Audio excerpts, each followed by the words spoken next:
வாழ்வுதன்னை சூதுகவும் மீண்டும் தர்மமே வெல்லும் என்ற எடுத்துக்காட்டுக்கிழங்க வரலாற்று சிறப்புமிக்க தீர்ப்பு நேற்று மதுரை மாவட்ட நீதிமன்றத்தால் கொடுக்கப்பட்டது. 2020 ஜூன் 19 அன்று இரவு தந்தை மற்றும் மகன் ஜெயராஜ் மற்றும் பென்னிக்ஸ் ஆகியோரை விசாரணைக்காக அழைத்துச் சென்ற காவல்துறை அன்று இரவு முழுவதும் அவர்களை பல்வேறு விதமாக சித்திரவதை செய்து கொடூரமாக தாக்குதல் நடத்தி உடல்நிலையை சிதைத்து கொலை செய்கிறாங்க. கொலை செய்த காவலர்கள் 9 பேரும் கைது செய்யப்பட்டு சிறையில் அடைக்கப்படுகின்றனர். வழக்கு சிபிஐக்கு மாற்றப்படுது.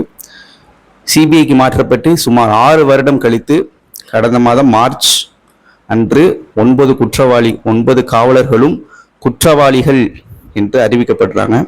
அவர்களால் தண்டனை ஏப்ரல் 6ஆம் தேதி அறிவிக்கப்பட்டு ஆயுள் தண்டனை காவலர்களுக்கு அச்சம் வராது என்று குறிப்பிட்டு இரட்டை மரண தண்டனை விதித்து நீதிபதி நேற்று அறிவித்துள்ளார். வரவேற்கத்தக்க தீர்ப்பு, வரலாற்று சிறப்புமிக்க தீர்ப்பு. இனிமேலாவது சாமானிய மக்கள் மீதும் அப்பாவி மக்கள் மீதும் காவல்துறை நடத்தும் தாக்குதல்கள் குறைக்கப்பட வேண்டும். மேலும் சகோதரர் அஜித்குமார் வழக்கிற்கும் இதே போன்ற தீர்ப்பு வழங்குமாறு எதிர்பார்க்கிறோம். நன்றி.